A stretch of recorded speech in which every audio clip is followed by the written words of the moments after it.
કેમ છો વિદ્યાર્થી મિત્રો? મજામાં? હું ચિરાગ વેકરિયા રીપી ઈ લર્નિંગ હબમાં તમારું સ્વાગત કરું છું. મિત્રો, આપણે આગળના લેક્ચરમાં દોલનોમાં જોયું હતું કે આવર્ત ગતિ કોને કહેવાય, દોલિત ગતિ, આ બંને વચ્ચે કેટલો તફાવત છે એ બધી વસ્તુ જોઈ લીધી. આજે થોડું આગળ વધીએ આમાં. તો હવે નેક્સ્ટ આવે છે કંપ વિસ્તાર. તો મિત્રો, કંપ વિસ્તાર કોને કહેવાય? લખેલું છે કે મધ્યમાન સ્થાનથી કણના મહત્તમ સ્થાનાંતરને, મધ્યમાન સ્થાન આપણે આગળ ભણી લીધું છે. મધ્યમાન સ્થાનથી કણનું જે મહત્તમ સ્થાનાંતર છે તેને વિદ્યાર્થી મિત્રો શું કહેવાય છે? કંપ વિસ્તાર તરીકે ઓળખાય. આપણે જોઈએ બંને ઉદાહરણ ફરીથી લઈએ. એક સ્પ્રિંગ વાળું ઉદાહરણ લઈએ, બીજું એક લોલકનું ઉદાહરણ લઈએ. બંનેમાં જોઈએ કંપ વિસ્તાર કોને કહેવાય. તો જે સ્પ્રિંગ વાળું ઉદાહરણ છે એમાં જોઈએ. ચાલો, સ્પ્રિંગ સાથે આપણે બ્લોક લગાવેલો છે જેનું દળ છે m. તો જ્યારે સ્પ્રિંગ પોતાની મૂળભૂત સ્થિતિમાં હોય, એટલે કે જ્યારે ખેંચાયેલી ન હોય, ત્યારે જે સ્થાનાંતર સ્થાન છે બ્લોકનું, આને કહેવાય છે મધ્યમાન સ્થાન. આ રીતે જો લોલકની વાત કરીએ તો લોલકમાં ધારો કે કોઈ યોગ્ય આધાર સાથે આપણે એક લોલક લગાવી દઈએ, તો આ જે એની મૂળભૂત સ્થિતિમાં જ્યારે પદાર્થ હશે તો આપણે તેને કહીશું મધ્યમાન સ્થાન. તો આપણે શું કીધું છે કે મધ્યમાન સ્થાનથી કણના જે મહત્તમ સ્થાનાંતર છે, મહત્તમ સ્થાનાંતરની વાત કરીએ તો આપણે આ બ્લોકને ખેંચીને એક સાઈડ લઈ જઈએ કોઈ પણ. તો ધારો કે બ્લોક અહીંયા સુધી આપણે લાવીએ છીએ. હવે અહીંયાથી જો બાહ્ય બળ દૂર કરવામાં આવે, અહીંયા સુધી લાવીને બાહ્ય બળ જો દૂર કરવામાં આવે તો બ્લોક પેલા મધ્યમાન સ્થાન પર આવશે. મધ્યમાન સ્થાનથી ફરીથી આ તરફ આગળ આવશે. ધારો કે અહીંયા સુધી આવે છે. હવે અહીંયાથી બ્લોક આગળ જશે નહીં, અહીંયાથી ફરીથી પાછું કે પોતાના મધ્યમાન સ્થાન તરફ જશે. આ રીતે પદાર્થ ગતિ ચાલુ રાખે છે. તો મધ્યમાન સ્થાનથી આ જે અંતર છે, મધ્યમાન સ્થાનથી આ જે અંતર છે તેને કહેવાય કંપ વિસ્તાર. કંપ વિસ્તારને આપણે કોના વડે દર્શાવીએ છીએ? a વડે. આ સાઈડ પણ એ રીતે આવશે. મધ્યમાન સ્થાનથી આ જે મહત્તમ અંતર છે તેને શું કહેવાશે? કંપ વિસ્તાર. જો મિત્રો, કંપ વિસ્તાર છે તે ધન પણ હોઈ શકે, ઋણ પણ હોઈ શકે અને શૂન્ય પણ હોઈ શકે. જો પદાર્થ મધ્યમાન સ્થાન પર હોય તો કંપ વિસ્તાર કેટલો છે? શૂન્ય હશે. મધ્યમાન સ્થાનથી જો જમણી તરફ હોય તો કંપ વિસ્તાર હશે ધન, અને જો મધ્યમાન સ્થાનથી ડાબી તરફ હોય તો કંપ વિસ્તાર કેવો હશે? ઋણ હશે. એ રીતે લોલકની વાત કરીએ તો અત્યારે આ પદાર્થ છે તે મધ્યમાન સ્થાન તરફ છે. હવે પદાર્થને ધારો કે ખેંચીને કોઈ એક અહીંયા એક્સ્ટ્રીમ પોઝિશન પર લાવીએ અને ધારો કે અહીંયા કોઈ ખૂણો બને છે થીટા. તો આ જે અંતર છે આને કહેવાય છે કંપ વિસ્તાર. જો અહીંયાથી બાહ્ય બળ દૂર કરવામાં આવે તો આ જે પદાર્થ છે એ ફરીથી પોતાના મધ્યમાન સ્થાન પર આવશે. મધ્યમાન સ્થાનથી ફરીથી આગળ જશે. ધારો આ બિંદુ પર આવે છે, અહીંયાથી ફરીથી મધ્યમાન સ્થાન પર જશે. તો આ જે કાપેલું જે અંતર છે આને કહેવાય છે કંપ વિસ્તાર a. આ પણ છે કંપ વિસ્તાર a. તો અહીંયા લખેલું છે કે મધ્યમાન સ્થાનથી કણનું જે મહત્તમ સ્થાનાંતર છે તેને શું કહેવાય છે? કંપ વિસ્તાર. અને કંપ વિસ્તારને આપણે કોને દર્શાવીએ છીએ? a વડે દર્શાવીએ છીએ. એમ્પ્લિટ્યુડ એટલે કે કંપ વિસ્તાર. ચલો, પછી છે આવર્તકાળ. તો જે ચોક્કસ સમય પછી કણ તેની ગતિનું પુનરાવર્તન ચાલુ રાખે તેને શું કહેવાય? કણનો આવર્તકાળ કહે છે. ચોક્કસ સમય પછી. તો જો અહીંયા આપણે વાત કરીએ, આપણે બ્લોક જે છે તેને મધ્યમાન સ્થાનથી ધારો આ બિંદુ પર લાવીએ છીએ. હવે આવર્તકાળની અલગ અલગ વ્યાખ્યા પણ હોઈ શકે કે એક દોલન પૂર્ણ કરવા માટે લાગતું જે સમય છે, એક દોલન પૂર્ણ કરવા માટે જે સમય લાગે છે તેને પણ શું કહેવાય છે? આવર્તકાળ. અથવા શું લખ્યું છે કે જે ચોક્કસ સમય પછી કણ ગતિનું પુનરાવર્તન ચાલુ રાખે તો તેને શું કહેવાય છે? કંપ આવર્તકાળ કહેવાય. આવર્તકાળને કેપિટલ T વડે દર્શાવે, ટાઈમ પીરિયડ. તો આમાં આપણે જોઈએ કે આવર્તકાળ કેટલો થાય છે, ક્યારથી ગતિનું પુનરાવર્તન ચાલુ થાય છે, પહેલા તો એ જોઈએ. તો ધારો કે આપણે બ્લોકને ખેંચી અહીંયા સુધી લાવેલા છીએ. હવે જો અહીંયાથી બ્લોકને મુક્ત કરવામાં આવે, જેનું મધ્યમાન આપણે કંપ વિસ્તાર પર લાવેલા છીએ ત્યાંથી જો બ્લોકને મુક્ત કરવામાં આવે, અહીંયાથી આ બિંદુ પરથી આપણે બ્લોકને મુક્ત કરીએ તો બ્લોક પાછો આવશે મધ્યમાન સ્થાન પર. મધ્યમાન સ્થાનથી અટકીને જાય, ફરીથી અહીંયા આગળ આવશે. મધ્યમાન સ્થાનથી ફરીથી અહીંયા આગળ આવે છે માઇનસ એ કંપ વિસ્તાર પર. ત્યાંથી ફરીથી જશે મધ્યમાન સ્થાન પર, અને મધ્યમાન સ્થાન પરથી ફરીથી જ્યાંથી શરૂઆત થાય છે ત્યાં બ્લોક પાછો પહોંચી જશે. અને અહીંયાથી હવે શું થશે? બ્લોક અહીંયા અટકશે નહીં, ફરીથી એ પોતાની ગતિનું પુનરાવર્તન ચાલુ કરશે. અહીંયાથી ફરીથી બ્લોક ક્યાં જશે? મધ્યમાન સ્થાન પર જશે, ફરીથી માઇનસ એ પર. આ રીતે પોતાની ગતિનું સતત પુનરાવર્તન એ ચાલુ રાખે છે. તો એટલો જે સમય લાગે છે, એક દોલન પૂર્ણ કરવા માટે જે સમય લાગે તેને શું કહેવાશે? આવર્તકાળ કહેવાય. એટલે જે જગ્યાએથી પદાર્થ પોતાની ગતિની શરૂઆત કરશે એ જગ્યાએ ફરીથી પદાર્થ પહોંચી જાય અને પછી ફરીથી પોતાની ગતિની શરૂઆત કરશે, નવી શરૂઆત કરશે એ સ્થાનેથી. એટલે કે જે પુનરાવર્તન ચાલુ રાખે છે તેને શું કહેવાય? આવર્તકાળ. એ જ વસ્તુ અહીંયા પણ છે દોલકવાળા ઉદાહરણમાં, કે ધારો કે જે પદાર્થ છે, આ જે દોલક છે પેલા આ બિંદુ પર છે, ધારો કે આપણે એને થીટા કોણ પર લાવીએ છીએ હવે આ જે પદાર્થને જો બાહ્ય બળ દૂર કરીએ એટલે બ્લોક છે અહીંયાથી ક્યાં આવશે, મધ્યમાન સ્થાન પર આવે છે. મધ્યમાન સ્થાન પરથી ફરીથી આગળ જશે, આગળ જઈ અને ફરીથી ક્યાં આવશે, મધ્યમાન સ્થાન પર ફરીથી પાછો આવશે અને મધ્યમાન સ્થાનથી ફરીથી પાછો પ્લસ એ કંપ વિસ્તાર પર આવી જશે. તો આ જે એક દોલન પૂર્ણ થાય છે એના માટે જે સમય લાગે છે તેને શું કહેવાય છે, આવર્તકાળ કહીએ છીએ. હવે અહીંયા આવીને પદાર્થ ફરીથી પોતાની ગતિની શરૂઆત કરશે એટલે પોતાની ગતિનું પુનરાવર્તન ચાલુ રાખે છે, તેને શું કહેવાય છે, આવર્તકાળ. આવર્તકાળને કેપિટલ ટી વડે દર્શાવે છે એટલે કે ટાઈમ પીરિયડ, એટલે શું થશે, આવર્તકાળ. ચાલો પછી જોઈએ.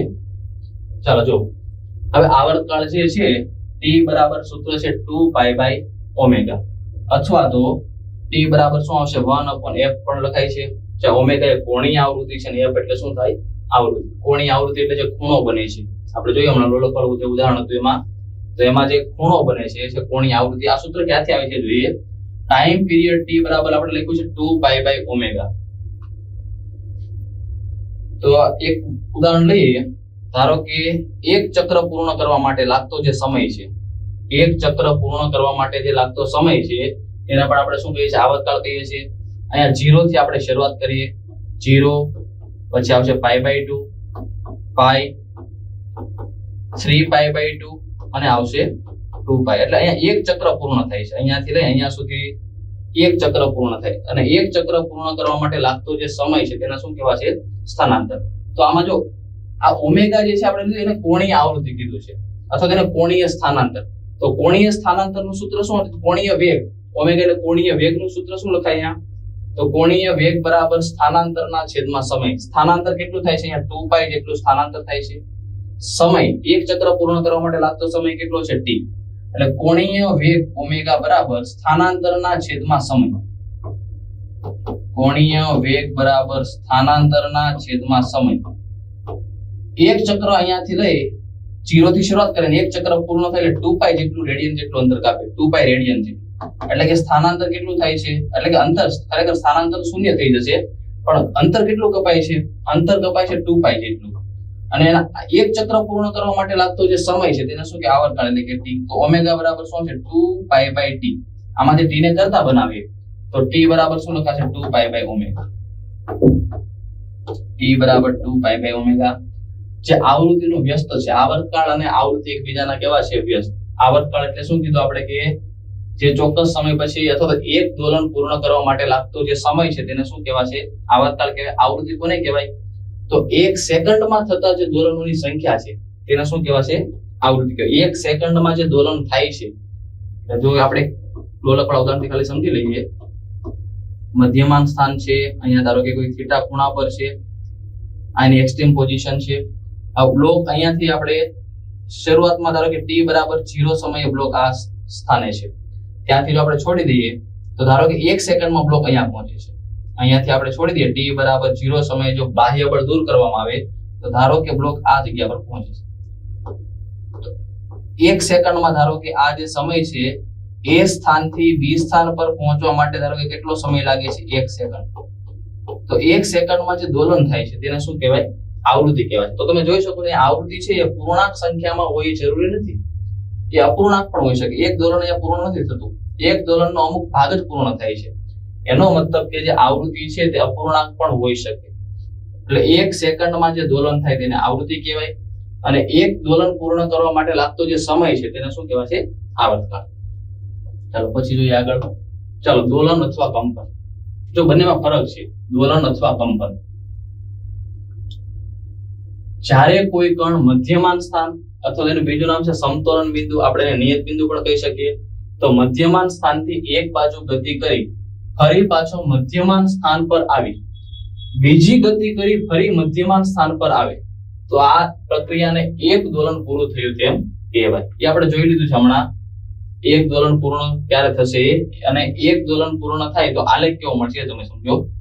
એક દોલન પૂર્ણ કરવા માટે લાગતો જે સમય છે આવા સાઇન કોસાઇન ના આલેખ પરથી આવેલું છે. તો શરૂઆતમાં ધારો કે કણ t બરાબર 0 સમયથી આપણે શરૂઆત કરીએ. એક દોલન આ આલેખ જો સમજવું હોય તો આપણે એકમ વર્તુળ સમજવું પડશે. ચાલો અહીંયા ફરીથી એકવાર એકમ વર્તુળ ડ્રો કરી દઈએ. 0 આવશે, પછી π/2, π 3π/2 અને અહીંયા આવશે 2π. હવે આલેખ છે તે સાઈન નો આલેખ છે. સાઈન અથવા કોસ નો આલેખ પણ તમે દોરી શકો છો. તો સાઈન માં આપણે જોઈએ અહીંયા કે સાઈન 0 ની કિંમત જે છે તે કેટલી છે? સાઈન 0 બરાબર 0. સાઈન π/2 કેટલું આવશે? 1. સાઈન π ની કિંમત ફરીથી 0. આ સાઈડ 0 છે, આ સાઈડ પણ કેટલા આવશે? 0. સાઈન 3π/2 કેટલા આવશે? અહીંયા +1 છે તો અહીંયા આવશે -1. અને ફરીથી તમે 2π પર આવશો, સાઈન 0 ની કિંમત 0, સાઈન 2π ની કિંમત પણ કેટલી આવશે? સાઈન 2π બરાબર પણ કેટલું થશે? 0. તો જો આપણે આલેખની શરૂઆત કરીએ, શરૂઆતમાં કેટલા પર છે? સાઈન 0 ની કિંમત 0. t બરાબર 0 સમયે પદાર્થ ક્યાં છે? 0 પર છે. પછી જો મહત્તમ કિંમત છે +1 એટલે સાઈન π/2 ની કિંમત કેવી છે? 1. અહીંયા ધારો કે આ કિંમત છે 1. ફરીથી કેટલું આવે છે? પાછું પદાર્થ છે 1 પછી પાછું કયું સ્થાન પર આવે છે? 0 સ્થાન પર. તો અહીંયા 1 ફરીથી પદાર્થ ક્યાં આવી જાય છે? 0 પર. 0 થી આવે છે -1 પર. તો અહીંયા આવશે -1. આ જે અંતર છે કેટલું છે? -1 છે. અને -1 થી ફરીથી ક્યાં આવી જશે? 0 પર. તો જે એક ચક્ર પૂર્ણ થઈ ગયું. તો એને શું કે? એક દોલન પૂર્ણ થાય છે. હવે પદાર્થ અહીંયા આવીને ફરીથી પોતાની ગતિની શરૂઆત કરશે. તો આ રીતે એક દોલન આ રીતે થતા જશે. સમય વિરુદ્ધ સ્થાનાંતરનો આલેખ આપેલો છે. આ છે આવર્તકાળ t. એક દોલન પૂર્ણ કરવા માટે લાગતો જે સમય છે એટલે લખેલો છે કે જ્યારે કણ મધ્યમાન સ્થાનથી એક બાજુ તરફ ગતિ કરી ફરી મધ્યમાન સ્થાન પર આવીને બીજી ગતિ કરી ફરી મધ્યમાન સ્થાન પર આવે. આમાં પણ તમે જોઈ શકો છો કે મધ્યમાન સ્થાન પર એક તરફ જાય છે, મધ્યમાન સ્થાન પર આવે છે, બીજી તરફ જાય છે, ફરીથી મધ્યમાન સ્થાન પર આવે છે. જે જગ્યાએથી ગતિની શરૂઆત કરો છો ફરીથી તે સ્થાન પર પાછા આવી જાઓ છો ત્યારે એક દોલન પૂર્ણ થાય તેવું કહેવાય. હજુ કંપન કોને કહેવાય છે આપણે એ જોઈએ. તો જો આવૃત્તિ ખૂબ નાની હોય તો એને કંપન કહેવાય, અને આવૃત્તિ થોડી મોટી હોય તો તેને શું કહેવાય છે? દોલન. આવૃત્તિ નાનીનો મતલબ શું થાય કે તમે ધારો કે જે સંગીતના વાજિંત્ર આવે છે એમાં જે તાર છે એને તમે ખેંચીને મૂકી દઈએ તો ખૂબ જ સ્પીડમાં ઉપર નીચે થશે, એટલે કે એની આવૃત્તિ કેવી છે? ખૂબ જ ઓછી છે. તો આને શું કહેવાય છે? કંપન કહેવાય છે. અને જો આવૃત્તિ મોટી હોય તો તેને શું કહેવાય છે? આવૃત્તિ નાની એટલે આવર્તકાળ કેવો થશે? જો આવૃત્તિ અને આવર્તકાળ એકબીજાને કેવા હતા? વ્યસ્ત હતા. આવૃત્તિ અને આવર્તકાળ એકબીજાને કેવા છે? વ્યસ્ત છે. t બરાબર 1/1. જો કંપનની વાત કરીએ, કંપન એટલે શું થાય? તો જોઈએ આપણે આવૃત્તિ કેવી છે?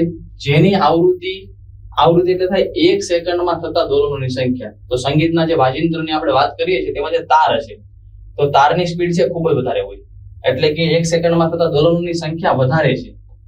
તો જો દોલનોની સંખ્યા વધારે છે તો દોલનોની સંખ્યા વધારે એનો મતલબ કે આવૃત્તિ કંપનમાં કેવી છે? વધારે. અને જો આવૃત્તિ વધારે તો આવર્તકાળ કેવો છે? ઓછો. એટલે કે એક દોલન પૂર્ણ કરવા માટે લાગતો સમય કેવો છે? ઓછો છે. તો કંપન માટે જે આવૃત્તિ છે કેવી હોય? વધારે. તો કંપનનો જે આવર્તકાળ છે કેવો છે? ઓછો છે. અને જે દોલન છે તો દોલન જે છે એની આવૃત્તિ કંપનની સરખામણીમાં કેવી છે? નાની છે, કારણ કે એમાં સમય વધારે લાગે છે એટલે સમય કેવો લાગશે? એમાં વધારે. દોલન ધીમે ધીમે થાય છે અને કંપન જે છે એમાં દોલન ઝડપથી થાય છે, એટલે આવર્તકાળ કેવો છે? એનો ઓછો. એક દોલન પૂર્ણ કરવા માટે લાગતો જે સમય છે. ચાલો, આવૃત્તિ એટલે શું થશે? એકમ સમયમાં થતા જે દોલનોની સંખ્યા છે તેને શું કહેવાય છે? આવૃત્તિ. આવૃત્તિ એટલે જે છે તે આવર્તકાળનું વ્યસ્ત છે. અહીંયા આવી ગયું છે f બરાબર 1/t. તો f નું સૂત્ર શું આવશે? t બરાબર સૂત્ર તો આપણી પાસે 2π/ω બરાબર છે. તો t બરાબર તો શું થાય છે? અથવા તો 1/t બરાબર f. આને ઉલટાવી દઈએ એટલે f બરાબર તમને શું મળશે? ω/2π. આવૃત્તિ અને આવર્તકાળ એકબીજાને કેવા છે? વ્યસ્ત છે. એકમની વાત કરીએ તો જે આવર્તકાળ છે એનો એકમ કયો આવશે? સેકન્ડ આવશે. આવર્તકાળ એટલે સમય છે તો એનો એકમ કયો આવશે? સેકન્ડ. આવૃત્તિનો એકમ કયો છે? હર્ટ્ઝ. 1 હર્ટ્ઝ બરાબર શું થશે? 1 દોલન પ્રતિ સેકન્ડ. એટલે કે દોલન એ એક સંખ્યા છે, તે કોઈ ભૌતિક રાશિ નથી. ચાલો, દોલન પ્રતિ સેકન્ડ એટલે 1 સેકન્ડમાં થતા જે દોલનોની સંખ્યા છે તેને શું કહેવાશે? આવૃત્તિ. આ પરિમાણની વાત કરીએ તો અહીંયા લખ્યું છે દોલન પ્રતિ સેકન્ડ. ચાલો આપણે આવર્તકાળ અને આવૃત્તિ બંનેના પારિમાણિક સૂત્ર મેળવીએ. તો આવર્તકાળ જે t છે તેનો એકમ છે સેકન્ડ. તો સેકન્ડ હોય તો પારિમાણિક સૂત્ર શું આવશે? m0 l0 t1. આવૃત્તિ જે છે તે આવર્તકાળનું વ્યસ્ત છે. આવર્તકાળનું વ્યસ્ત એટલે દોલન પ્રતિ સેકન્ડ, એટલે કે આનો જે એકમ છે 1/સેકન્ડ. આ 1/સેકન્ડ ને હર્ટ્ઝ પણ કહી શકાય. એસઆઈ એકમ જો પૂછાય તો કયો આવશે? હર્ટ્ઝ. 1/સેકન્ડ. તો આના પરથી પારિમાણિક સૂત્ર બનશે m0 l0. સેકન્ડ છે છેદમાં આવે છે એટલે t ની -1 ઘાત. બરાબર છે, m0 l0 t ની -1 અથવા તો બંને એકબીજાના વ્યસ્ત છે, એ રીતે પણ તમે યાદ રાખી શકો છો. ચલો પછી હવે કળાની વાત કરીએ. કળા એટલે શું થાય? તો એક પ્રકારનો ખૂણો છે કે કણ પોતાની ગતિની શરૂઆત ક્યાંથી કરશે એ જે વસ્તુ બતાવે છે એને શું કહેવાય છે? કળ. ચલો કોઈ ક્ષણે દોલન કરતા કણની કળા એ તે ચોક્કસ ક્ષણે તેના સ્થાનાંતર અને કંપનની દિશાને અનુરૂપ કંપન કરતા કણની અવસ્થા દર્શાવે છે. ફરીથી એકવાર, કોઈ ક્ષણે દોલન કરતા કણની કળા એ શું બતાવે છે? કે ચોક્કસ ક્ષણે તેના સ્થાનાંતર અને કંપનની દિશાને અનુરૂપ કંપન કરતા કણની અવસ્થા દર્શાવે. એટલે કણ જે છે તે ચોક્કસ ક્ષણે કયા સમયે કયા બિંદુ પાસે હશે એ જે વસ્તુ બતાવે છે તેને શું કહેવાય છે? કળા. જો આપણે અહીંયા વાત કરીએ તો t બરાબર 0 સમયે આને કહેવાય છે પ્રારંભિક કળા. પ્રારંભિક કળા એટલે થશે ફાઈ. અહીંયા x અક્ષ આપેલી છે, y અક્ષ આપેલી છે. ધારો કે t બરાબર 0 સમયે કણ આ બિંદુ પાસે છે. t બરાબર 0 સમયે કણ આ બિંદુ પાસે છે તો એની જે પ્રારંભિક કળા છે એ એટલી આવશે ફાઈ. એટલે છે તો કેટલી થશે? ફાઈ. એટલે કે જે x અક્ષ સાથે જે ખૂણો બનાવે છે એને શું કહેવાય છે? પ્રારંભિક કળા. જે કેટલી છે? ફાઈ છે. અમુક સમય પછી ધારો કે જે પદાર્થ છે તે t આ બિંદુ પાસે પહોંચી જાય. t સમયે ધારો કે કણ આ b બિંદુ પાસે પહોંચી જાય છે. ચલો આને આપણે નામ આપીએ c. b અને c એવું નામ આપી દઈએ, કારણ કે આ જે છે તે કંપ વિસ્તાર છે. કંપ વિસ્તાર એટલે શું થશે? ખરેખર ત્રિજ્યા હોય. કોઈ પણ પદાર્થ જ્યારે વર્તુળાકાર માર્ગે ગતિ કરશે તો આપણે ત્રિજ્યા લઈએ છીએ, પણ ત્રિજ્યા એટલે શું થાય? કે મહત્તમ અંતર છે. તો અહીંયા આપણે મહત્તમ અંતર એટલે કંપ વિસ્તાર થાય છે. તો અહીંયા ત્રિજ્યાને આપણે કોના વડે દર્શાવીએ છીએ? a વડે. પ્રારંભિક કળા શરૂઆતમાં પદાર્થ x અક્ષ સાથે બનાવેલો જે ખૂણો છે t બરાબર 0 સમયે કેટલો છે? ફાઈ છે. અમુક સમય પછી પદાર્થ જે છે t સમય ધારો કે એટલો ખૂણો બનાવે છે તો આ ખૂણો થશે ઓમેગા t. હવે કઈ રીતે થાય? તો આપણે જોઈએ કે કોણીય સ્થાનાંતર બરાબર સૂત્ર શું હતું? આપણે ખૂણો શોધવો છે. એટલે કે કોણીય વેગ અથવા કોણીય ઝડપ બરાબર સ્થાનાંતરના છેદમાં સમય. ફરીથી જોઈ લઈએ, સ્થાનાંતરના છેદમાં શું આવશે? સમય. તો ઓમેગા બરાબર કોણીય ઝડપ અથવા કોણીય વેગ બરાબર સ્થાનાંતર એટલે આ જે ખૂણો છે એ આપણે શોધવાનો છે કે કેટલું સ્થાનાંતર થાય છે. તો સ્થાનાંતર શોધવાનું છે. તો સ્થાનાંતર છેદમાં સમય. સમય કેટલો લાગે છે? તો t બરાબર 0 થી આ b સ્થાન પર પહોંચવા માટે કેટલો સમય લાગે છે? t સમય. તો સમય અહીંયા લખી દઈએ t. હવે સ્થાનાંતર ને કરતા બનાવી દઈએ તો સ્થાનાંતર બરાબર શું થશે? Omega into t. સ્થાનાંતર બરાબર ઓમેગા ઇન્ટુ t.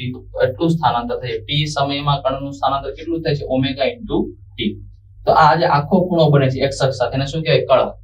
શરૂઆતનો જે ખૂણો હતો એને કહેવાય પ્રારંભિક કળા. પ્રારંભિક કળા એટલે ફાઈ છે કે શરૂઆતમાં કણ કઈ જગ્યાએ હતો એનું સ્થાન દર્શાવશે. એ છે પ્રારંભિક કળા. અને અમુક t સમય પછી કણ જે છે ઓમેગા t એટલું સ્થાનાંતર કરે છે. તો x અક્ષ સાથે જે ખૂણો બનાવે છે તો આ ટોટલ ખૂણો કેટલો થશે? Omega t plus phi. આ છે કળા. ઓમેગા t પ્લસ ફાઈ એટલે કણનું સ્થાન દર્શાવે છે કે શરૂઆતમાં કણ ક્યાં હતો એ પ્રારંભિક કળા છે. પછી અમુક સમય પછી કણ ક્યાં પહોંચશે તો એને કહેવાશે કળા. અને પદાર્થ જે વર્તુળાકાર ગતિ કરે ધારો કે વિષમ ઘડી દિશામાં છે, ખૂણો હંમેશા વિષમ ઘડી દિશામાં પ્લસ લેવાય. જો તમે સમઘડી દિશામાં જશો તો ખૂણો કેવો આવશે? માઇનસ આવશે. તો આ વિષમ ઘડી દિશામાં એટલે ખૂણા કેવા લઈએ છીએ? આપણે પ્લસ લઈએ છીએ. કોણીય ઝડપ કેટલી છે? ઓમેગા t છે. ચલો અહીંયા આપેલું છે કે y અક્ષ પર કણના સ્થાનનું પ્રક્ષેપણ. પ્રક્ષેપણ તમે લેશો અથવા તો પડછાયો. ચલો y અક્ષ પર કણના સ્થાનનું પ્રક્ષેપણ આપણે સમજીએ. y અક્ષ પર પણ લઈએ, x અક્ષ બંને અક્ષની આપણે વાત કરીશું. તો y બરાબર સૂત્ર આવે છે a sin omega t plus phi. પછી લખ્યું છે અહીં ઓમેગા t પ્લસ ફાઈ રાશિ એ તે ક્ષણે દોલકની કળા દર્શાવે છે. હવે y અક્ષ પર હોય એટલે અહીંયા સાઈન આવશે. જો x અક્ષ પર આપણે પ્રક્ષેપણ એટલે કે જો પડછાયો એટલે કે લંબ લઈએ તો સાઈન ની જગ્યાએ આવશે કોસ. કઈ રીતે આવશે સમજો અહીંયા. ચલો આપણે y અક્ષ ની વાત કરીએ છીએ. y અક્ષ નું સ્થાનાંતર એટલે આપણે આની વાત કરીએ છીએ. અહીંયાથી લઈ ઉગમ બિંદુથી લઈને એટલાની વાત કરીએ છીએ. તો જ્યારે કણ ગતિ કરે છે તો એનો પડછાયો બે અક્ષ પર પડે. તમે NCERT માં એક એક્ઝામ્પલ પણ આપેલું છે કે જો તમે કોઈ બોલને એક દોરી સાથે બાંધીને ગોળ ગોળ ફેરવશો અંધારાવાળી રૂમમાં અને પછી જો બોલ ઉપર લાઇટ કરવામાં આવે તો બોલ કઈ રીતે ગતિ કરે? ખરેખર સરળ આવર્ત ગતિ કરે છે. બોલ કઈ ગતિ કરે છે? સરળ આવર્ત ગતિ. તો અહીંયા આપણે એ વાત કરીએ કે ધારો કે કણ શરૂઆતમાં t બરાબર 0 સમય અહીંયા છે તો એનો પડછાયો આપણે ખાલી x અક્ષ અને y અક્ષ ની વાત કરીએ તો પડછાયો બંને અક્ષ પર પડતો હશે. x અક્ષ ઉપર પણ પડતો હશે અને y અક્ષ પર પણ એનો પડછાયો આવશે. કણ ધારો કે અમુક સમય પછી અહીંયા પહોંચે છે તો પણ એનો પડછાયો બંને અક્ષ ઉપર પડે. એક્સ અક્ષ ઉપર પણ પડછાયો અહીંયા દેખાશે. વાય અક્ષ ની વાત કરીએ તો અહીંયા એ આપણે કઈ દિશામાંથી ઓબ્ઝર્વેશન કરી છે એના પર આધાર રાખે છે. પડછાયો ખરેખર બંને અક્ષ ઉપર પડે, એક્સ અક્ષ ઉપર પણ આવશે અને વાય અક્ષ પર પણ આવશે. તો અહીંયા આપણે લીધું છે વાય અક્ષ પર કણના સ્થાનનું પ્રક્ષેપણ, એટલે કે વાય અક્ષ ની વાત કરેલી છે. તો આપણે પહેલા વાય અક્ષ વિશે સમજીએ. ચલો, વાય અક્ષ પર જો પડછાયો પડે તો આ સૂત્ર કઈ રીતે આવે છે સમજીએ. તમારે આ પડછાયો એટલે આ અંતર શોધવાનું છે. વાય અક્ષ ની વાત કરી છે, આ અંતર શોધવાનું છે. જે કણ જે છે એનો પડછાયો એટલે આ અંતર શોધવાનું છે, વાય બરાબર. તો આ જે કાટકોણ ત્રિકોણ બને, જુઓ અહીંયા આ જે ખૂણો છે કેટલો છે, 90 નો છે. હવે તમે જો યુગ્મ કોણ અહીંયા બને છે, આ રીતે ઝેડ બને છે. જો આ ખૂણો ઓમેગા ટી પ્લસ ફાઈ હોય તો આ જે ખૂણો છે એ પણ કેટલો આવશે, ઓમેગા ટી પ્લસ ફાઈ. યુગ્મ કોણ છે એટલે બંને ખૂણા સમાન હોય. હવે તમે આમાં સાઇન થીટા નું સૂત્ર વાપરો. સાઇન થીટા એટલે અહીંયા આપણી પાસે ખૂણો કયો છે, sine omega T plus phi. ચલો, sine omega T plus phi. Sine theta બરાબર સૂત્ર શું છે, સામેની બાજુના છેદમાં કર્ણ. તો આ ખૂણો છે તો એની જે સામેની બાજુ છે, ખૂણાની સામેની બાજુ એટલે આવશે જે કેટલું અંતર દર્શાવે છે, y. તો sin થીટા બરાબર y ના છેદમાં સામેની બાજુના છેદમાં કર્ણ. કર્ણ એટલે આ અંતર છે. જે ખૂણો 90 નો એની સામેની બાજુને શું કહેવાય છે, કર્ણ. તો કર્ણ કેટલો છે અહીંયા, a છેદમાં આવશે y ને કરતા બનાવી દઈએ તો y બરાબર આવશે a sin omega t plus phi. તો આ y અક્ષ પરનું પ્રક્ષેપણ થઈ ગયું. ચાલો વિદ્યાર્થી મિત્રો, આ રીતે આપણે x અક્ષ પર પણ પ્રક્ષેપણ લઈ શકીએ. આ y અક્ષ માટે અહીંયા શું આવશે, a sin. a એટલે જે છે કંપ વિસ્તાર છે. sin કે cos જે વિધેય છે એને આગળનું જે પદ હોય હંમેશા મહત્તમ કિંમત દર્શાવે, એટલે કે કંપ વિસ્તાર બતાવતું હોય. આ ઓમેગા t પ્લસ ફાઈ છે, કળા છે. એમાં જે ફાઈ છે ફક્ત પ્રારંભિક કળા છે, બરાબર. અહીંયા આવશે sin. આપણે y અક્ષ ની વાત કરી તો હવે આપણે વાત કરીએ x અક્ષ પર. x અક્ષ પર જો પ્રક્ષેપણ લેવામાં આવે તો જોઈએ sin ની જગ્યાએ કઈ રીતે cos આવે છે. ચલો આપણે x અક્ષ ની વાત કરીએ તો હવે આપણે x અક્ષ ઉપર પડછાયો લેવાનો છે. ધારો કે t સમયે પદાર્થ અહીંયા છે, કણ જે છે એ t સમયે આ બિંદુ પર છે. x અક્ષ પર પડછાયો એટલે પદાર્થનો પડછાયો આપણને અહીંયા દેખાતો હશે, બરાબર છે. તો અહીંયા પડછાયાનું જે સ્થાનાંતર થાય છે એટલું થાય છે. આ છે પડછાયાનું સ્થાનાંતર છે. x અક્ષ ઉપર છે તો આપણે એને x વડે દર્શાવી દઈએ. આ x અંતર છે ઉગમ બિંદુથી લઈને અહીંયા સુધીનું સ્થાનાંતર છે x. એટલે આપણે શોધવું છે x. તો આપણે આ ત્રિકોણ લઈએ. આ પણ એક કાટકોણ ત્રિકોણ છે. આ જે ખૂણો છે કેટલો બનશે, 90. આ જે ખૂણો છે કેટલો છે, ઓમેગા ટી પ્લસ ફાઈ છે. તો હવે જો તમારે x શોધવો છે એટલે પાસેની બાજુ શોધવી છે, બરાબર છે. આપણને ખૂણો ખબર છે, કર્ણ ખબર છે, સામેની બાજુની કિંમત આપણને ખબર નથી. તો હવે પાસેની બાજુ અને કર્ણ આ બંને જે હોય એ સૂત્ર કયું છે, cos થીટા નું. તો cos થીટા એટલે કે cos થીટા ની જગ્યાએ અહીંયા શું આવે છે, omega T plus phi. cos theta બરાબર પાસેની બાજુ કેટલી છે, x છેદમાં કર્ણ. કર્ણની કિંમત કેટલી છે, a છે. તો ચાલો આપણે x ની કિંમત તો શોધવાની છે, x ને કરતા બનાવી દઈએ. તો x બરાબર સૂત્ર આવશે a cos omega T plus. તો જો પડછાયો y અક્ષ ઉપર હોય તો વિધેય જે છે એ sin આવે છે, a sin omega T plus phi.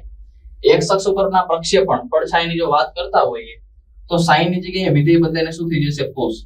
sin ની જગ્યાએ અહીંયા શું આવે છે, cos. બાકી તો ઓમેગા ટી પ્લસ ફાઈ કળા એની જ રહેશે. કંપ વિસ્તાર જે છે એમાં પણ કોઈ ફેરફાર થશે નહીં. લખેલું છે t બરાબર 0 સમયે કળા જે છે તેને પ્રારંભિક કળા અથવા તો શું કહેવાય છે, કળા અચળાંક કહે છે. ચાલો પછી હવે આપણે બે પદાર્થની વાત કરીએ. સરળ આવર્ત ગતિ, જેના પર આ ચેપ્ટર રહેલું છે. સરળ આવર્ત ગતિ કોને કહેવાય છે? તો કણ જે તમે આપણે બ્લોકનું ઉદાહરણ સમજીએ છીએ. હવે ખાલી સરળ આવર્ત ગતિની થોડી માહિતી મેળવી લઈએ. આ બ્લોક તેના મધ્યમાં સ્થાન પર છે, તેને જો ખેંચીને આ બિંદુ પર લાવવામાં આવે તો સ્પ્રિંગમાં એક બળ ઉદ્ભવશે. તે કયું બળ છે? પુનઃસ્થાપક બળ. તો સ્પ્રિંગમાં ઉદ્ભવતું જે પુનઃસ્થાપક બળ છે એ હંમેશા સ્થાનાંતરના સમપ્રમાણ હોય. સ્પ્રિંગમાં ઉદ્ભવતું પુનઃસ્થાપક બળ એ સ્થાનાંતરના સમપ્રમાણમાં, સ્થાનાંતરની કઈ દિશામાં હોય? વિરુદ્ધ દિશામાં. આપણે બ્લોકને આ તરફ ખેંચીએ છીએ તો સ્પ્રિંગમાં જે બળ ઉદ્ભવે છે કઈ દિશામાં છે? વિરુદ્ધ દિશામાં. આપણે સરળાવર્ત ગતિની ખાલી વ્યાખ્યાની વાત કરીએ તો સ્પ્રિંગમાં ઉદ્ભવતું પુનઃસ્થાપક જે બળ છે, તો બળ જે છે એના પરથી આપણે શું કહી શકીએ, તો પુનઃસ્થાપક બળ જ્યારે સ્પ્રિંગમાં ઉદ્ભવે છે તો એ બ્લોકને કઈ તરફ ગતિ કરાવે છે, મધ્યમાન સ્થાન તરફ. બ્લોકને કઈ તરફ ગતિ કરાવે છે, મધ્યમાન સ્થાન તરફ. અને આ જે ઉદ્ભવતું પુનઃસ્થાપક બળ છે એ સ્થાનાંતરના કયા પ્રમાણમાં છે, સમપ્રમાણમાં છે. તો જે સ્પ્રિંગમાં ઉદ્ભવતું જે પુનઃસ્થાપક બળ છે એ આ જે બ્લોક છે તેને પોતાના મધ્યમાન સ્થાન તરફ સુરેખ ગતિ કરાવે છે.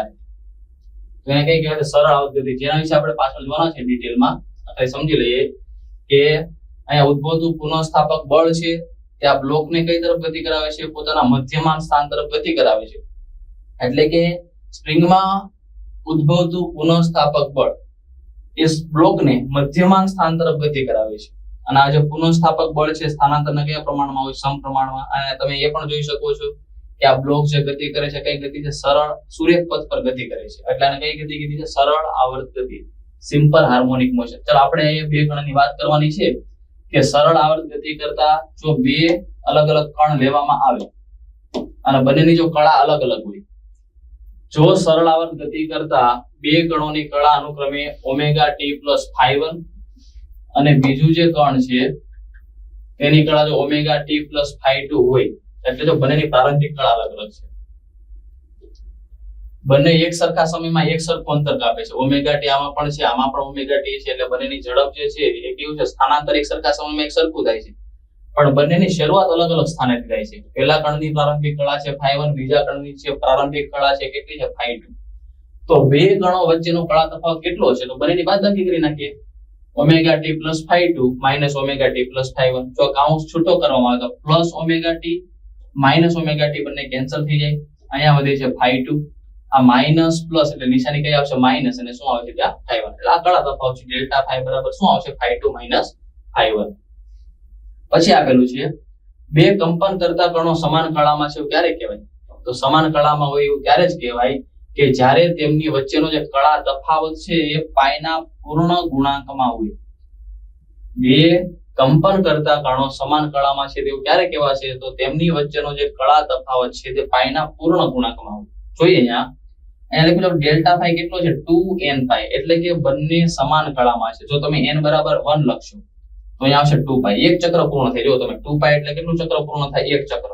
જે આપણે એકમ વર્તુળ લઈએ છીએ તો અહીંયા 0 છે, π/2, π, 3π/2 અને 2π. તો n બરાબર જો 1 લખવામાં આવે એટલે 2π આવશે. n બરાબર 2 લખો તો 4π. તો એક ચક્ર આખા પૂર્ણ થાય છે. અહીંયા એક ચક્ર પૂર્ણ થાય 2π એટલે 2, n બરાબર તમે 2 લખશો એટલે 4π, 3 લખશો તો 6π. તો આવું જ્યારે થતું હોય, પાઈના પૂર્ણ ગુણાંકમાં હોય ત્યારે તેને શું કહેવાય છે, કે બંને કણો જે છે તે સમાન કળામાં છે એવું કહેવાશે. તો હવે આપણને એ થાય કે બંને વિરુદ્ધ કળામાં ક્યારે કહેવાશે, તો એ સમજીએ. તો વિરુદ્ધ કળામાં ત્યારે કહેવાય બે કંપન કરતા કણો વિરુદ્ધ કળામાં છે તેમ ત્યારે કહેવાય કે જ્યારે તેમની વચ્ચેનો કળા તફાવત પાઈના અયુગ્મ ગુણાંકમાં હોય. પહેલામાં યુગ્મ ગુણાંક હતો, પૂર્ણ ગુણાંક અથવા તો 2, 4 છે ત્યારે કયા ગુણાંકમાં છે, n બરાબર 1 લખશો એટલે 2π આવશે, n બરાબર 2 લખો એટલે 4π, 3 લખો તો 6π, એટલે કે યુગ્મ ગુણાંકમાં છે. અહીંયા જે છે તે અયુગ્મ ગુણાંકમાં છે. જો n બરાબર 1 લખવામાં આવે, n બરાબર 1 લખીએ એટલે અહીંયા કેટલા આવશે, 3π. ચાલો પછી n બરાબર 2 લખવામાં આવે તો 2 * 2 એટલે કે 4 + 1 એટલે કેટલા આવશે, 5π. તો તમે જો અયુગ્મ સંખ્યા એકી સંખ્યા આવતી જાય છે. તો જ્યારે આવું બનતું હોય, અયુગ્મ સંખ્યા જો આવતી, n બરાબર 3 લખશો એટલે કેટલા આવશે, 7π. તો જ્યારે આવું બનતું હોય, અયુગ્મ સંખ્યા આવતી હોય, તો જ્યારે કંપન કરતા જે કણો છે કઈ રીતે ગતિ કરતા હોય, એટલે કે વિરુદ્ધ કળામાં છે તેમ કહેવાય. ચાલો હવે બંને અક્ષની આપણે વાત કરીએ. x અક્ષ પરની સરળાવર્ત ગતિ, એમાં કણનું પ્રારંભિક સ્થાન અને ગતિની દિશા. અહીંયા આવશે y અક્ષ. y અક્ષ પર સરળાવર્ત ગતિમાં કણનું પ્રારંભિક સ્થાન અને ગતિની દિશાની વાત કરીએ તો ધારો કે શરૂઆતમાં જે કણ છે આ બિંદુ પર છે, એટલે એનું મધ્યમાન સ્થાન છે, એટલે કે x બરાબર 0. આપણે જોયું કે જમણી તરફ હોય પદાર્થ ત્યારે એનો કંપ વિસ્તાર છે મહત્તમ, એટલે કે પ્લસ, એ ડાબી તરફ હોય ત્યારે કેટલો આવશે, માઇનસ. એટલે y અક્ષ છે, અહીંયા કેટલો છે, y બરાબર 0. આ મધ્યમાન સ્થાન છે, ઉપરની તરફ પ્લસ હશે, નીચેની તરફ માઇનસ હશે. હવે અહીંયા લખ્યું છે phi એટલે અહીંયા લખ્યું છે 0. ત્યારે અહીંયા શું લખ્યું છે x બરાબર પ્લસ એ મધ્યમાન સ્થાન તરફ. તો આ ક્યાંથી આવે છે? આપણે સૂત્ર હમણાં જોયું. આપણી પાસે x અક્ષ પરનું સૂત્ર શું હતું? x બરાબર a cos, ચાલો અહીંયા આપણે થીટા લખીએ, ઓમેગા t પ્લસ phi ની વાત કરીએ એટલે આપણે અહીંયા શું લખી દીધું છે? થીટા લખીએ. y અક્ષ પરનું સૂત્ર શું હતું? x બરાબર a sin omega t plus phi એટલે કે અહીંયા લખીએ આપણે થીટા. આ બધી અલગ અલગ કિંમત લખતા જઈએ. જો phi એટલે કે થીટા, જો ચાલો અહીંયા phi કરી દઈએ, ઓમેગા t પ્લસ phi એ sin phi. ઓમેગા t ની આપણે હમણાં લેવા દઈએ કે શરૂઆતમાં કણ ક્યાંથી આપણે જોઈએ. તો x અક્ષ પરની જો ગતિની વાત કરવામાં આવે સરળ આવર્ત ગતિમાં, તો જો ખૂણો શરૂઆતમાં જો 0 હોય તો અહીંયા તમે 0 લખો. cos 0 ની કિંમત થાય 1, cos 0 ની કિંમત કેટલી થશે? 1 થાય. તો cos 0 ની કિંમત 1 ગુણ્યા a એટલે જવાબ આવશે a પ્લસ a આવે છે. તો x બરાબર ક્યાં આવશે? કણ પ્લસ a પર. એટલે કે હવે જો આમાં ગતિની દિશા કઈ તરફ છે? મધ્યમાન સ્થાન તરફ. તો અહીંયા જ્યારે બ્લોક હોય તો એના પર જે બળ લાગે એ હંમેશા કઈ તરફ હોય? મધ્યમાન સ્થાન તરફ. તો ગતિની દિશા કઈ તરફ આવશે? મધ્યમાન સ્થાન પર. ચાલો એ રીતે y અક્ષ માટે જોઈએ. તો y અક્ષની જો વાત કરવામાં આવે અહીંયા આવશે y અક્ષની જો વાત કરવામાં આવે તો શરૂઆતમાં જે ખૂણો છે કેટલો લેવામાં આવે છે? 0. તો જો ખૂણો 0 હોય એટલે sin 0 ની કિંમત તો કેટલી થાય છે? 0 ગુણ્યા a એટલે જવાબ કેટલો આવશે? 0. તો y બરાબર કેટલું છે? 0. એટલે કે શરૂઆતમાં જે કણ છે તે y બરાબર 0 પર છે. હવે જો ગતિની દિશાની વાત કરીએ તો તમે પ્લસ a તરફ આપેલી છે, તો y બરાબર 0 પર જ્યારે કણ હોય તો ધારો કે એના પર બળ કઈ તરફ લાગે છે? Plus a. તમે માઇનસ a પણ લઈ શકો છો, પદાર્થ કઈ રીતે ગતિ કરે એના પર આધાર રાખે છે. તો y બરાબર 0 પર જો પદાર્થ હોય તો એને સરળ આવર્ત ગતિમાં જે કણનું પ્રારંભિક સ્થાન છે 0 પર છે, તો કણ કઈ તરફ ગતિ કરતો છે? પ્લસ a તરફ ગતિ કરે છે. ચાલો બીજો ખૂણો લઈએ π/2. આમાં ફરીથી કિંમત લખો તો x બરાબર a cos π/2, cos 90 π/2 એટલે કે 90, cos 90 ની કિંમત કેટલી થાય? 0 થશે. તો cos 90 એટલે 0 ગુણ્યા a એટલે જવાબ કેટલો આવશે? 0. એટલે કે કણ જે છે આપણે જોયું કે પ્લસ a પર હતો તો એના પર જે ગતિની દિશા, એના જે બળ લાગે કઈ તરફ હતું? મધ્યમાન સ્થાન તરફ. તો હવે π/2 પર કણ ક્યાં આવશે? x બરાબર 0 પાસે આવશે. હવે કણ જ્યારે x બરાબર 0 પર હોય ત્યારે તેના પર બળ કઈ દિશામાં લાગતું હશે? માઇનસ a તરફ. કણ આગળ આવશે તો ગતિની દિશા કઈ આવશે? x બરાબર માઇનસ a તરફ. એવું જ આમાં છે. ચલો y બરાબર હતું a sin, ખૂણો આપણે વાત કરીએ છીએ π/2 ની, sin π/2 ની કિંમત થશે 1. તો sin π/2 ની કિંમત જો 1 હોય તો અહીંયા શું આવશે? Plus a. પ્લસ 1 હોય એટલે અહીંયા શું આવશે? ખાલી a લખો અથવા તો પ્લસ a લખો. તો હવે કણ જ્યારે પ્લસ a પર હોય ત્યારે તેના પર બળ, જે પદાર્થ છે એના પર બળ કઈ તરફ લાગતો હોય? મધ્યમાન સ્થાન તરફ. એટલે કે પદાર્થ પાછો કઈ તરફ આવશે? ગતિની દિશા કઈ તરફ છે? એની મધ્યમાન સ્થાન તરફ છે. એ રીતે હવે પાઈ કિંમત લખીએ. x બરાબર અહીંયા cos પાઈ લખીએ. ચલો cos પાઈ ની કિંમત કેટલી આવશે? -1. x બરાબર a cos પાઈ. -1 કઈ રીતે આવશે તમને ખ્યાલ જ હશે. હવે એકમ વર્તુળ પરથી આપણે સમજી ગયા છીએ. અહીંયા 0 છે, π/2, પાઈ, 3π/2 અને 2π. તો cos 0 ની કિંમત 1, તો cos પાઈ ની કિંમત કેટલી આવશે? -1. cos π/2 0, cos 3π/2 પણ કેટલા આવશે? 0 આવશે. જો sin ની આપણે વાત કરીએ તો ચલો sin માટે શું લખાશે? ચલો sin 0 ની કિંમત કેટલી આવશે? sin 0 ની કિંમત 0 છે, તો sin પાઈ ની કિંમત પણ કેટલી હોય? 0. sin π/2 ની કિંમત કેટલી છે? 1. તો sin 3π/2 ની કિંમત કેટલી આવશે? -1. તો જો પાઈ લેવામાં આવે cos પાઈ, ચલો cos પાઈ જે છે કેટલો છે? cos પાઈ છે -1, એટલે a into -1 એટલે જવાબ આવશે -a. તો x બરાબર -a. તો અહીંયા લખેલું છે કે x બરાબર -a. હવે જ્યારે કણ અહીંયા -a પર હોય ત્યારે એના પર બળ તો કઈ તરફ લાગતું હોય? મધ્યમાન સ્થાન તરફ. તો ગતિની દિશા કઈ તરફ આવશે? મધ્યમાન સ્થાન તરફ. એ જ રીતે y બરાબર a sin પાઈ. હવે તમે જુઓ sin પાઈ ની કિંમત કેટલી થાય છે? તો જે sin પાઈ છે તો કેટલું છે? 0 છે. તો 0 ગુણ્યા a એટલે જવાબ કેટલો આવશે? 0. એટલે કે કણ જે છે તે કયા સ્થાન પર છે? 0 પર છે. પ્લસ a થી 0 પર આવે છે. હવે 0 પર આવીને અટકશે નહીં. 0 પર આવીને ક્યાં જશે?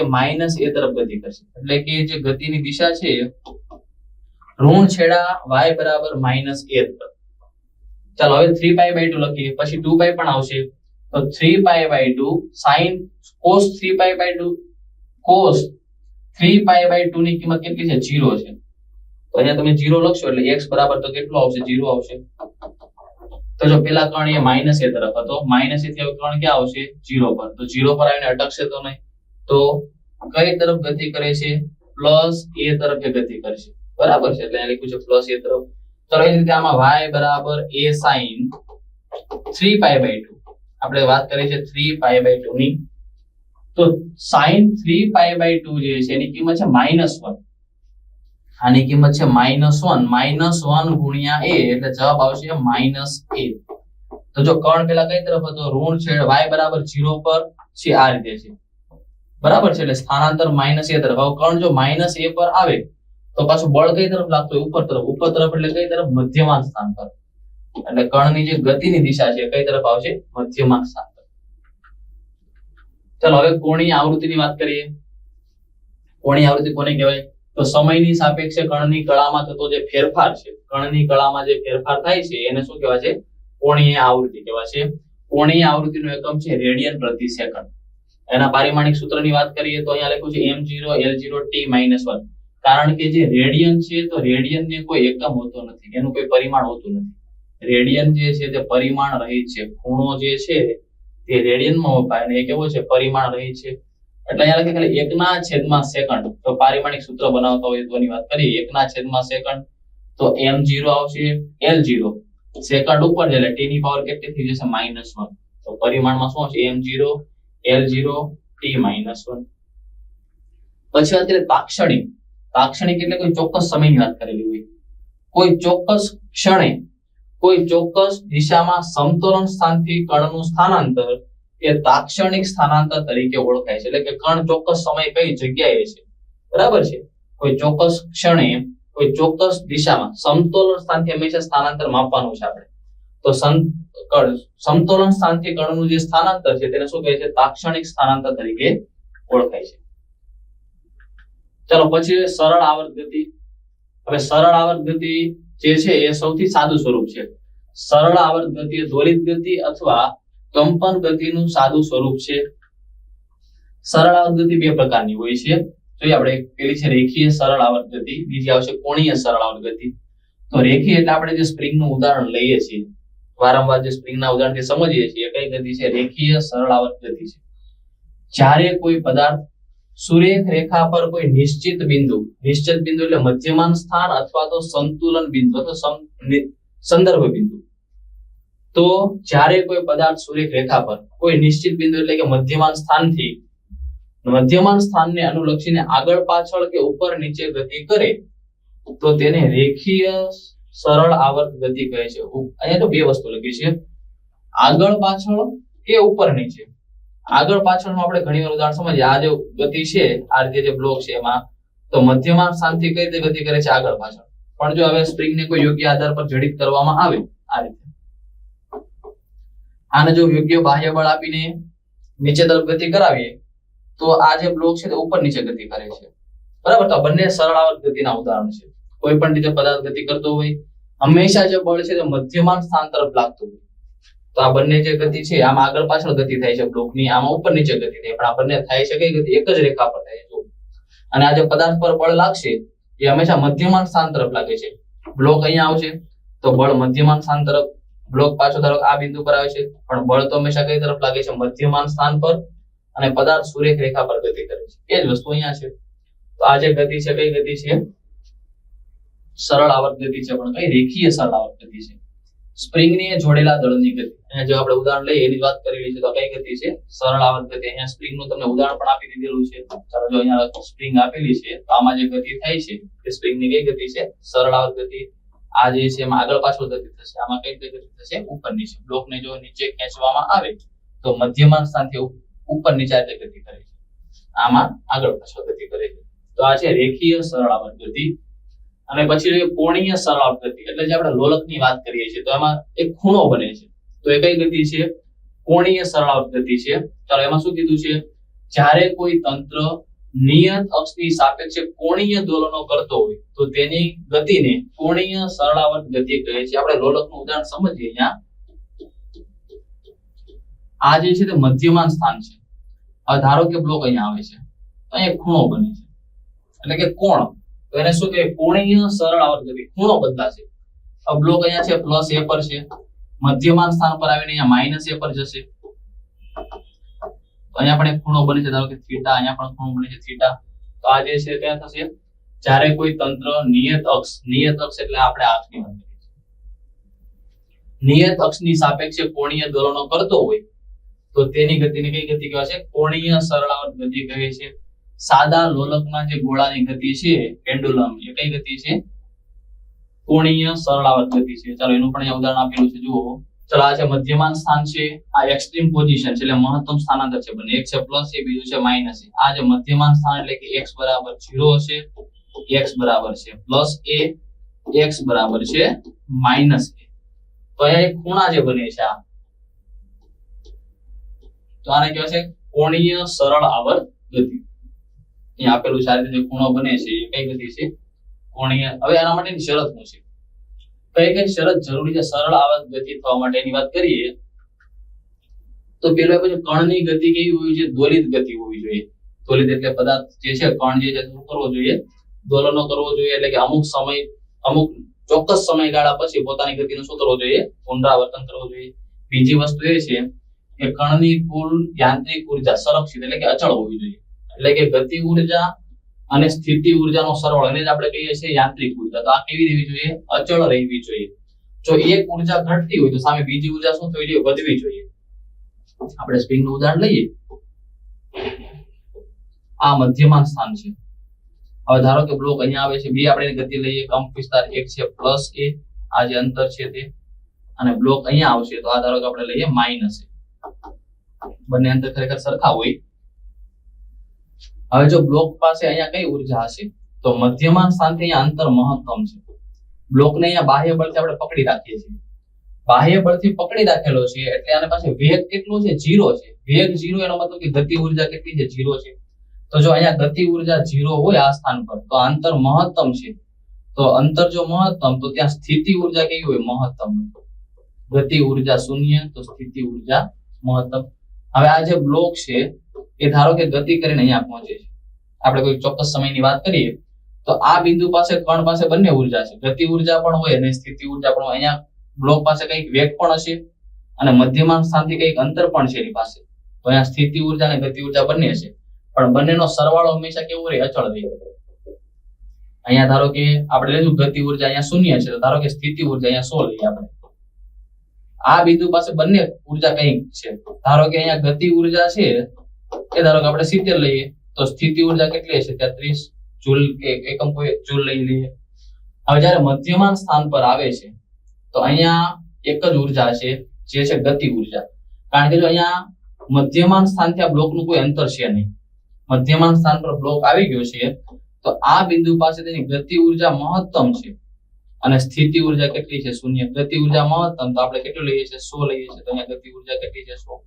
એ રીતે આ રીતે સ્થિતિ ઉર્જા અને સરવાળો હંમેશા કેવો રહેવો જોઈએ? અચળ. તો એને કઈ ગતિ કહેવાય છે? સરળ આવર્ત ગતિ કહેવાય છે. એના માટેની શરત છે અંતિમ સ્થાન કેવું હોવું જોઈએ? સુવ્યાખ્યાયિત હોવું જોઈએ. પદાર્થ અહીંયા અંતિમ સ્થાન પર આવીને અહીંયા આગળ જશે નહીં. અને અંતિમ સ્થાન એટલે પદાર્થ કઈ તરફ હંમેશા ગતિ કરશે? આ તરફ આવશે, પણ એ ગતિ પાછો કઈ તરફ કરશે? હંમેશા મધ્યમાન સ્થાન તરફ ગતિ કરે છે. બ્લોક અહીંયા આવે છે પણ પાછો ફરીથી જશે કઈ જગ્યાએ? મધ્યમાન સ્થાન તરફ. અંતિમ સ્થાન આપણી પાસે કયું છે? મધ્યમાન સ્થાન. બરાબર છે. કણ પર કાર્ય કરતું પુનઃસ્થાપક બળ હંમેશા કણના સ્થાનાંતરના સમપ્રમાણમાં હોય છે અને સમતોલન સ્થાનની દિશામાં, એટલે કે સ્થાનાંતરની કઈ દિશામાં હોય છે? વિરુદ્ધ દિશામાં. જે દિશામાં કણનું સ્થાનાંતર થાય એનાથી કઈ દિશામાં હોય? સ્પ્રિંગ વાળા ઉદાહરણથી ફરીથી સમજીએ. સ્થાનાંતરના પુનઃસ્થાપક બળ ક્યાં ઉદ્ભવે છે? સ્પ્રિંગમાં. એ હંમેશા કેટલું હોય? સ્થાનાંતરના સમપ્રમાણમાં હોય. અને આ જે બળ છે તે સ્થાનાંતરની કઈ દિશામાં હોય? વિરુદ્ધ દિશામાં. અને જે પુનઃસ્થાપક બળ છે હંમેશા કઈ દિશામાં? સમતોલન સ્થાન તરફ હોય. બ્લોકને આપણે અહીંયા લાવી તો બ્લોક પર બળ તો કઈ તરફ લાગે? મધ્યમાન સ્થાન તરફ. અને જેટલું આપણે બળ, બાહ્ય બળ જેટલું વધારે હોય તેટલું જ પુનઃસ્થાપક બળ વધારે. અને સ્થાનાંતરના કયા પ્રમાણમાં છે? સમપ્રમાણમાં. તો કણ પર કાર્ય કરતું પુનઃસ્થાપક બળ હંમેશા કણના સ્થાનાંતરના સમપ્રમાણમાં હોય અને સમતોલન સ્થાનની દિશામાં, એટલે કે સ્થાનાંતરની વિરુદ્ધ દિશામાં હોય. લખ્યું છે કે જે બળ છે આ કયું બળ છે? પુનઃસ્થાપક બળ. આ સ્થાનાંતર છે તે હંમેશા સ્થાનાંતરના સમપ્રમાણમાં અને અહીંયા જે બળ અને સ્થાનાંતર એકબીજાની વિરુદ્ધ દિશામાં છે. તમે જુઓ અહીંયા ધારો કે આ બ્લોક જે મધ્યમાન સ્થાનથી આપણે આ સ્થાન પર લાવીએ છીએ તો સ્થાનાંતર આ તરફ થાય છે, પણ જે ઉદ્ભવતું પુનઃસ્થાપક સ્પ્રિંગમાં જે ઉદ્ભવતું પુનઃસ્થાપક બળ કઈ દિશામાં છે? વિરુદ્ધ દિશામાં. તો અહીંયા કઈ નિશાની આવશે? માઇનસ. આ હુકનો નિયમ છે જે તમે ભણી ગયા છો. ઋણ નિશાની બતાવે છે કે બળ અને પ્રવેગની દિશા મધ્યમાન સ્થાનની દિશા તરફ હોય છે અને y એ મધ્યમાન સ્થાનથી કણનું સ્થાનાંતર છે. ઋણ નિશાની શું બતાવે છે? બળ અને પ્રવેગની દિશા કઈ તરફ હોય? હંમેશા મધ્યમાન સ્થાન તરફ. આ જે બળ છે પુનઃસ્થાપક બળ હંમેશા કઈ તરફ લાગતું હોય? મધ્યમાન સ્થાન તરફ. અથવા તો એવું લખ્યું છે અથવા f ચલે છે -y, a ચલે છે -y. એટલે લખ્યું બળ અને પ્રવેગ બંને કઈ તરફ છે? મધ્યમાન સ્થાન તરફ. તો આપણે લખ્યું f બરાબર m એ આપણી પાસે સૂત્ર છે. એટલે કે f પદાર્થ કોઈ પણ જગ્યાએ હોય એનું દળ તો કઈ બદલાશે નહીં. દળ તો કેવું રહેશે? અચળ. એટલે કે f ચલે છે f. તો બળ અને a એકબીજાના સમપ્રમાણમાં છે, પણ f ચલે છે -y. તો અહીંયા f ની જગ્યાએ આપણે શું લખી શકીએ? -y. એટલે કે a ચલે છે -y. એટલે પ્રવેગ અને સ્થાનાંતર એકબીજાના સમપ્રમાણમાં છે. અને છેલ્લી વાત કરીએ, કોણીય સરળાવર્ત ગતિમાં શું આવશે? તો કણ પર લાગતું જે પુનઃસ્થાપક ટોર્ક, જો ટોર્ક લાગે છે, જે લોલકની આપણે વાત કરીએ છીએ, તો લોલક ફરીથી પોતાના મૂળ સ્થાને આવવાનો પ્રયાસ કરશે. ચલો આ જે મધ્યમાન સ્થાન છે, અહીંયા છે આ પ્લસ a. તો અહીંયાથી આપણે જો બાહ્ય બળ દૂર કરવામાં આવે તો કણ ફરીથી કઈ જગ્યાએ આવવા માંગે છે? પોતાના મધ્યમાન સ્થાન તરફ. એટલે કે કણ જે છે મધ્યમાન સ્થાનથી ફરીથી આગળ જશે. અહીંયા પાછો એક ખૂણો બને છે થીટા, ફરીથી મધ્યમાન સ્થાન પર જશે. તો કણ પર લાગતું જે પુનઃસ્થાપક ટોર્ક, ટોર્ક એટલે જે પોતાના મૂળ સ્થિતિમાં આવવાનો પ્રયત્ન કરશે અને ખૂણામાં ફેરફાર થશે, વધઘટ થશે. અથવા તો કોણીય પ્રવેગ હંમેશા કણના કોણીય સ્થાનાંતરના સમપ્રમાણમાં હોય છે અને મધ્યમાન સ્થાનની દિશામાં. આ જે પુનઃસ્થાપક ટોર્ક અથવા જે કોણીય પ્રવેગ છે તે હંમેશા કઈ તરફ હોય?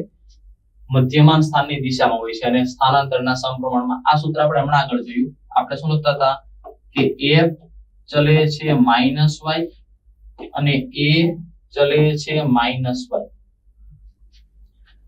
હવે રેખીય ગતિમાં જે બળ આવે તેની જગ્યાએ ચાક ગતિ, જ્યારે કણ ચાક ગતિ ખૂણામાં જ્યારે ફેરફાર થતો હોય તો બળની જગ્યાએ શું આવશે? ટોર્ક આવશે. એટલે કે ટાઉ ચલે છે. સ્થાનાંતર જે છે આમાં રેખીય સ્થાનાંતર એટલે x અક્ષ અથવા y અક્ષ ઉપર થતું છે, એટલે આપણે -x અથવા -y લખી શકીએ. આમાં ખૂણામાં ફેરફાર થાય છે. ખૂણો જો અહીંયા વધારે છે, બ્લોક આ તરફ ગતિ કરશે તો ખૂણો ઘટતો જશે. તો અહીંયા લખીએ -θ. સ્થાનાંતરની જગ્યાએ આ રેખીય સ્થાનાંતર છે, આ છે કોણીય સ્થાનાંતર.